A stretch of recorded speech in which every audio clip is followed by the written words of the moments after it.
Assalamualaikum warahmatullahi wabarakatuh. Kembali lagi di channel Marsha Subiakto.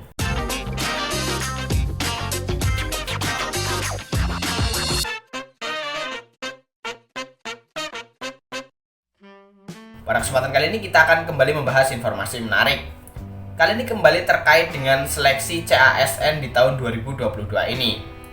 Jadi kali ini pembahasannya spesifik berkaitan dengan kualifikasi pendidikan yang dipersyaratkan pada seleksi CASN di tahun 2022 ini untuk jabatan fungsional kesehatan sesuai dengan surat edaran yang dikeluarkan oleh Direktorat Jenderal Tenaga Kesehatan pada bulan Agustus tahun 2022 ini. Jadi apakah benar lulusan S1 keperawatan bisa mendaftar selain untuk jabatan perawat ahli? Apakah benar juga lulusan D3 keperawatan bisa mendaftar selain jabatan perawat terampil? Kali ini kita akan bahas mengenai hal tersebut. Untuk itu, bagi yang penasaran, simak terus.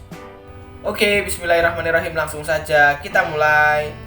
Jadi, ini adalah surat edaran yang dikeluarkan oleh Direktorat Jenderal Tenaga Kesehatan Kementerian Kesehatan di bulan Agustus ya. Surat edaran tentang kualifikasi pendidikan dalam rangka pengadaan calon aparatur sipil negara jabatan fungsional kesehatan tahun 2022. Kita coba bacakan.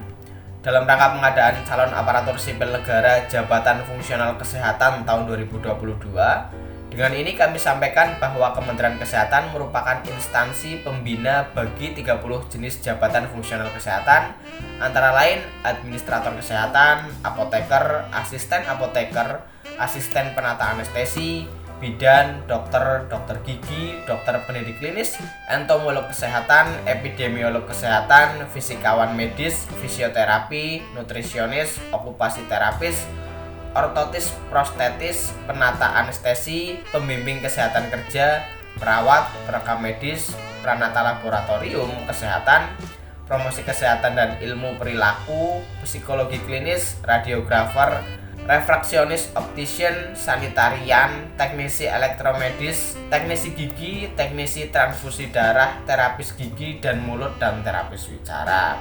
Sebagai salah satu persyaratan mendaftar CASN Jabatan Fungsional Kesehatan tahun 2022, calon pejabat fungsional kesehatan harus memiliki kualifikasi pendidikan sesuai dengan Peraturan Menteri Pendayagunaan Aparatur Negara dan Reformasi Birokrasi masing-masing jabatan fungsional kesehatan di atas atau sesuai dengan lampiran surat edaran kualifikasi pendidikan dalam rangka pengadaan CASN Jabatan Fungsional Kesehatan tahun 2022.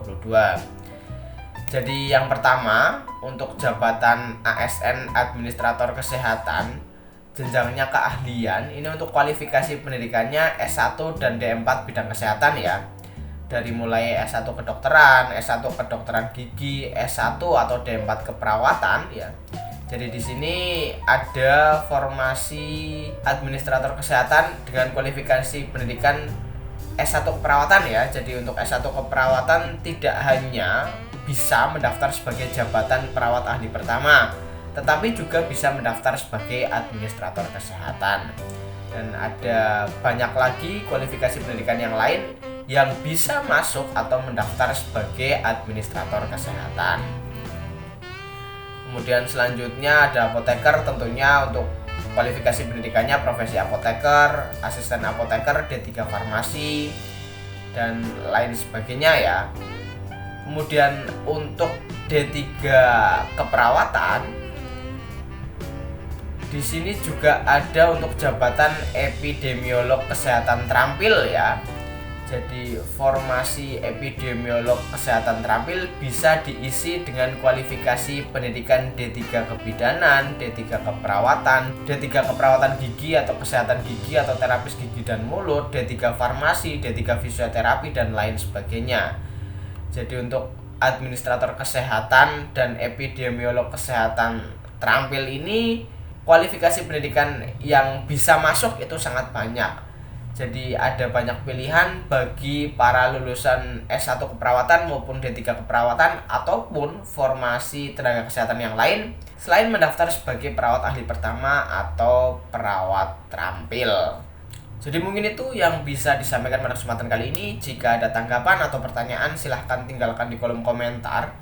Terima kasih, mohon maaf bila ada kesalahan. Wassalamualaikum warahmatullahi wabarakatuh.